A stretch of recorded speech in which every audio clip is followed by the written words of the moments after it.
Hi friends, this is Dr. Sundar Rajdeep. I am heading the Department of Communication and Journalism at the University of Mumbai. Welcome to these new sessions on CSR process and corporate governance. Quite interesting topics and has lot of knowledge with the advancements in the field. Basically, CSR is a corporate social responsibilities. It has become an integral part of today's corporate culture. It is much more than just a law or mandates, other mandates, etc. With CSR, a corporate ensures its overall growth and positive reputations. CSR offers numerous payback both externally and with to the corporate.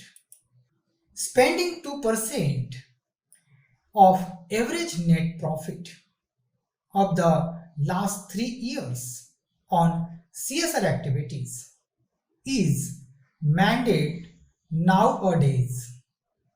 Corporate social responsibilities is governed by the law, that is Company Act 2013. If we talk about the external benefits of CSR on a large scale, it can create short-term job opportunities through various community-based programs like building a local park or sports centers or any kind of plantations in our areas, and cultivation programs are highly appreciated in the areas where the plantation is less or it is adversely affected by some climatic conditions. Friends, steps like recycling are also well received by the public as it help the environment and the waste management. Many CSR companies, many companies through their CSR policies or projects contributes towards the society for the sake of the society. Like internal benefits are for the internal public like employees. Other than attracting and retaining the best talent in the industry. CSR serve as an addition to the routine work and gives a feeling of purpose to a company's employees while doing their regular jobs. Friends, a corporate can create a positive image by connecting with NGOs through financial donations, employees volunteers, donation of products, services, and by making the public aware of their contributions. In a nutshell, we though out CSR activities advance our corporates, public image, and its connections with customers. Second element in media exposure. If you need public relations, you must make people aware of your efforts. If no one knows about the efforts a corporate is putting in CSR initiatives, the CSR activities will not reach its full potential. CSR can give a really good platform to a corporate in media. Strategically planned CSR activities lead to great media coverage and strong media relations. And we all knows news stories create a better image than any advertisements. However, the corporate should be prepared that once in limelights, media will keep a close eyes on all the past work and future endeavors. In a nutshell, a well-planned CSR program is the gateway of good media coverage and positive portrayal. Third component is also important is employee retentions. Every employees want to work with a corporate that has a ethical concise. It is good for moral and overall growth. Being associated with a name that has strong values and is known for its commitment to society is encouraging for an employees, and happy employees mean better results. Also, it it helps in retaining the employees in today's competitive world. To be practiced, CSR help in attracting and retaining the best talent in the business. The fourth and quite interesting part is attract and hold investors. Friends, investors are the people who, who bring money into a business. Without them, no one can succeed. The ones who give money want to know how their funds are being used. Investor not only ask for a sound business plan and profits from the corporate, but also a steady CSR plan for the long run. They understand basically that it is not only profit that matters in business over a longer period. When a corporations is associated with a cause and also encourages its employees to be a part of its initiatives, it motivates the investor to go that extra mile, strengthens future associations.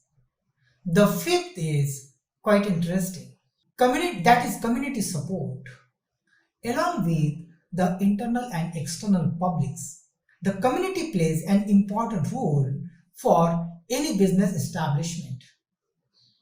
Businesses to understand that even after even after clearing all the legal formalities, without community support, it will be extremely difficult to operate smoothly. The various theories of CSR we need to understand how basically CSR functions and works. In these connections, let us look at the various theories that have been academically briefed over the concept of CSR. The first interesting theory is stakeholder theory. A stakeholder is a person who has a stake in the business. Bigger the stake, bigger the risk. In simple words, at stake means at risk. When it comes to business, to put the stakeholders theory in simplest form, we can say that those whose lives are affected by a corporate business corporate or business have a right and responsibilities to participate in guiding it. Friends, various theorists think that stakeholders theory is kind of replica of CSR. Instead of having an inward approach, it starts from the outside world. It describes all the groups or communities that will be affected by the business directly or indirectly. This theory talks about who are legitimate stakeholders, their rights, etc. Also, what kind of expectations they can have from a particular business. Let us understand with an example. There is a hospital in a local town and it produces medical waste on a daily basis which need to be disposed of safely. It is the moral and legal responsibilities of the hospital to do so for the safety of the environments and the public. However, as per the stakeholder theory, it starts with the community around, people who are living in the vicinity of the hospital. They might be adversely affected by the medical waste if not disposed of safely. The community around the hospital has a right to a clean environment. Therefore, they are stakeholders for the hospital and can demand a proper dumping of the medical waste. If we see purely from the worker matter, they do not have an right to the hospital as they are not directly attached to it. However, they do have a moral claim to be a part of decision making when it comes to disposing of the medical waste. Friends, this is the most important point in this theory. The people who are affected by a business get attached to it as a stakeholder and do enjoy some status in the decision making process. Now, the question arises, who are the stakeholders? Well, it depends on business to business. For a chemical producing business in a small town of UP, the list of stakeholders could be followings: the proprietors, the employees, customers and portable customers, probable customers, suppliers and probable suppliers, people living in town, financial institutions, government, competitions, etc. What we know and understand of the CSR today has gone through its evolution process.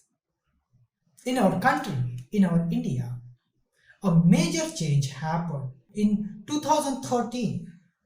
Please note down 2013. And across the world, the practice has been evolving either due to the ethical behaviors or societal demands or formal laws. Here, industrial revolution brought mass productions and hence the need to keep and retain workers by factories. Then the business too care of their employees so that the productions can be increased and profit maximized. This could be considered as a business decision for increasing productions or an idea for stakeholder welfare. There was no exact definitions at that time to segregate welfares and gain. In 18th century, the philanthropy started emerging. However, it was still difficult to draw a line between the individual's master wish to do good or a profit generating business decision by the owner. A lot of good work was undertaken by the business houses. However, it was never central, concretized and seen as social responsibilities or philanthropy. It was often considered a goodwill, religious, or employee friendly acts. Most of the activities were about endorsing arts, building religious buildings, or donation to educational establishments, etc. Many researchers believe that CSR as we know it today started taking shape in the 1950s. Patrick Murphy divided basically CSR into four times period before and after the 1950s. Everything before 1950s comes under the philanthropic time period. 1953 to 1967. The era is named as awareness era, where business started acknowledging the inclusive social responsibilities. 1968 to 1973. The time period is known as issues, where businesses started recognizing issues they wanted to work with. Issues like discriminations, climate change, poverty, etc. and etc. In 1978 to 1980s, that decade is quite interestingly.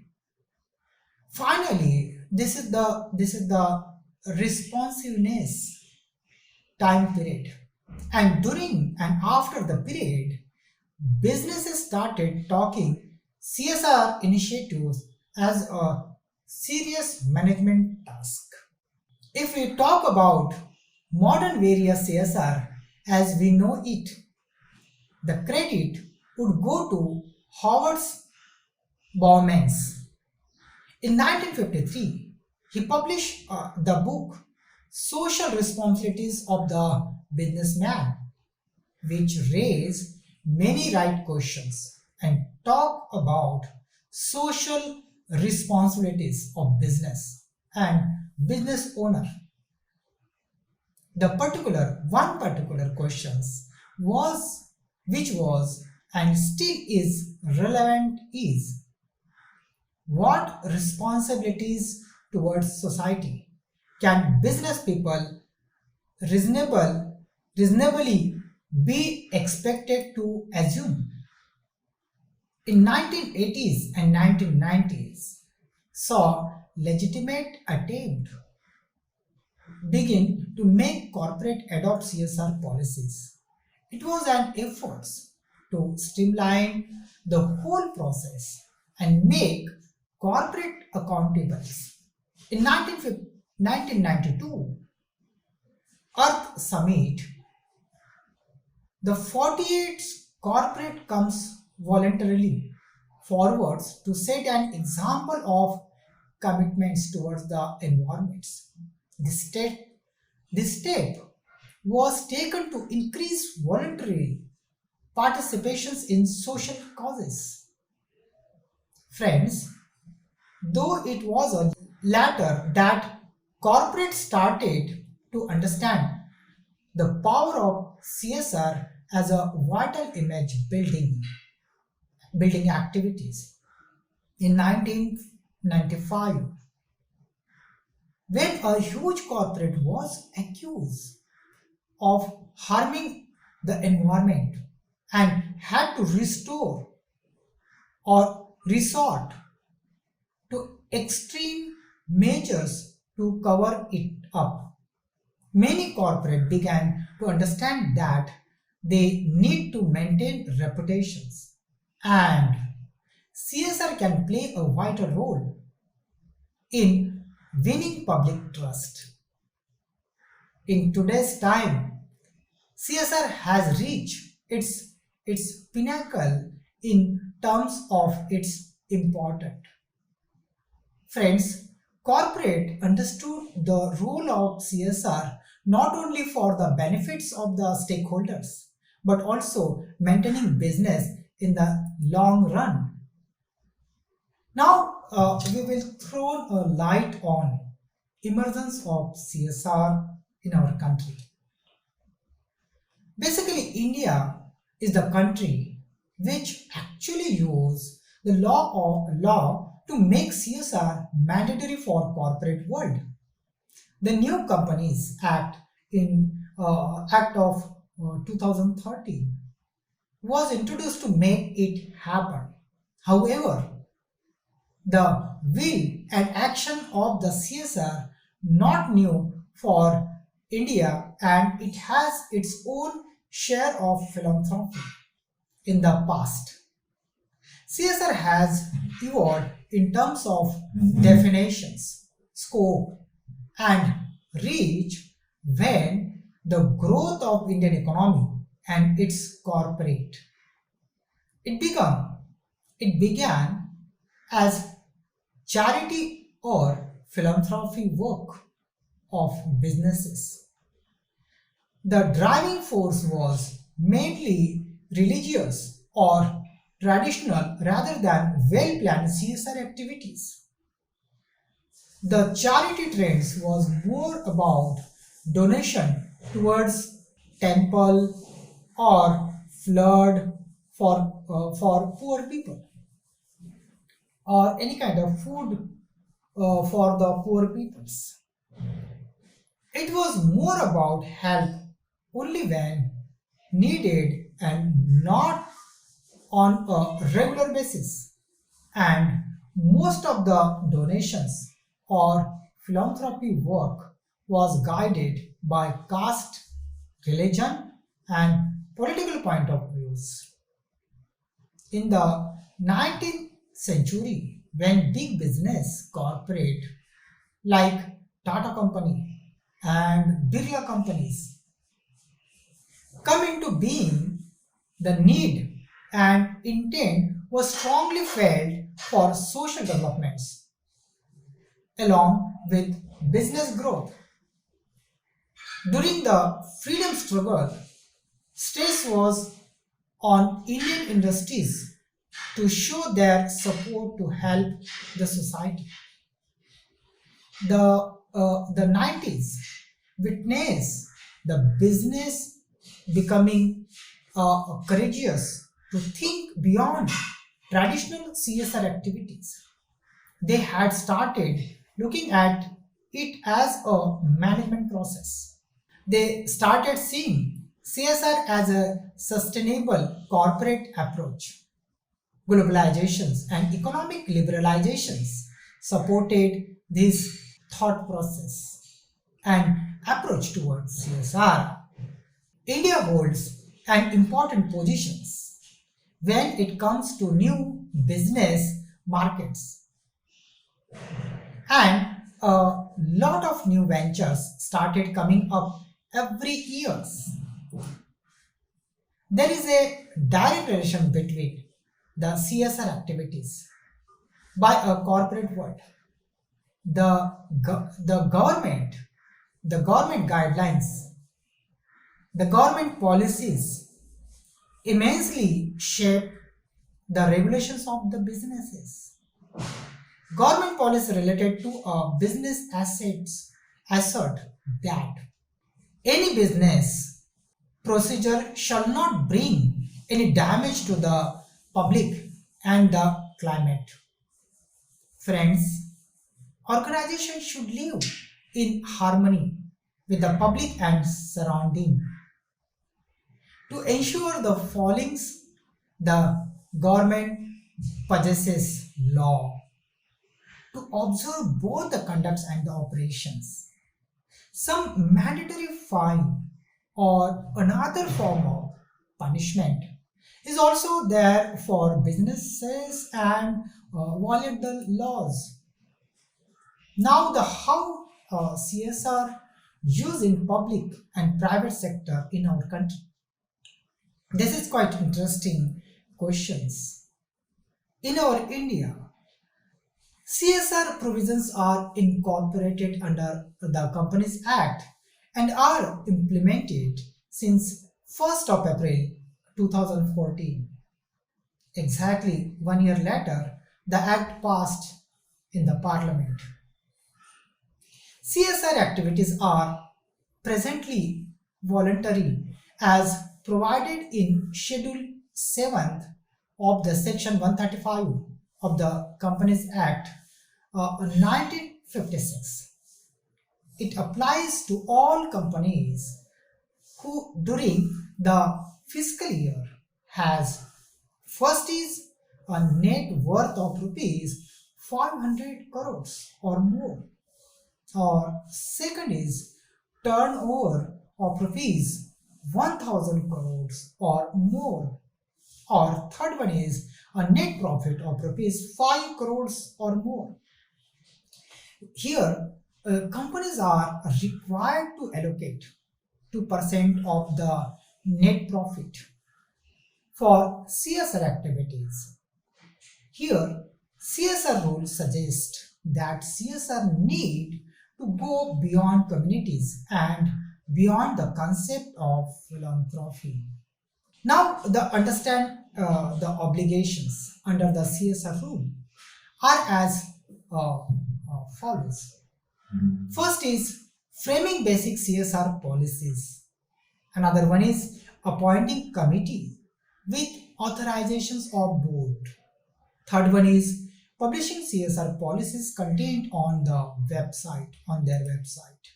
Now we can see the various activities including the Schedule 7 and R only termed as CSR activities.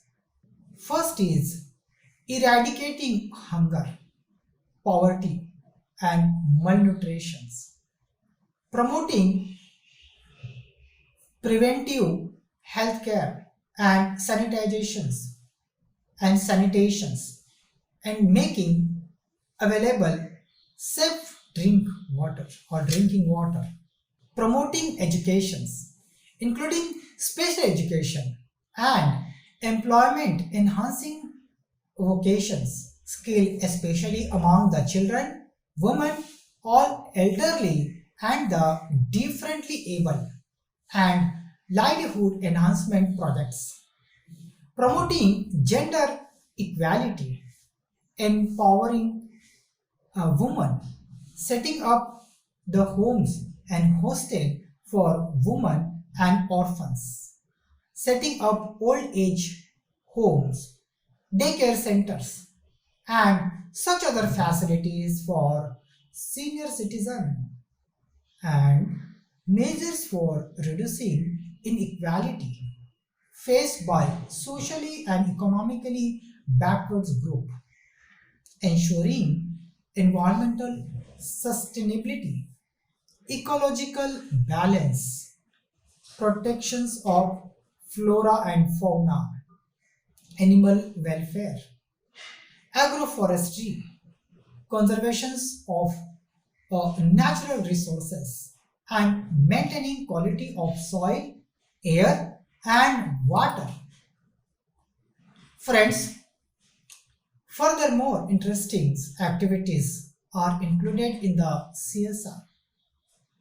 Protection of national heritage, art and culture, including restoration of buildings and site of historical importance and work of arts, setting up public libraries, promotions and development of traditional arts and handicrafts, measures for the benefits of armed forces,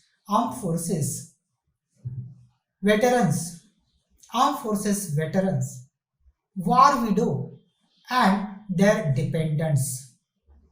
Training to promote rural sports, nationally recognized sports, Paralympic sports, and Olympic sports. Another one is contributions to the Prime Minister National Relief Funds or any other fund set up by the central government for socio-economic development and relief and welfare to the scheduled caste, scheduled tribes, and other backward classes, minorities, and women, etc. Basically, contributions are fund provided to technology incubators located within academic institutions which are approved by the central government. Rural development projects are quite interesting area where the companies can spend their 2% of profits and give the major contributions toward the society and nation building as well. Friends, these are some overviews informations about CSR process and corporate governance. I hope you understand it well. Thank you very much and goodbye.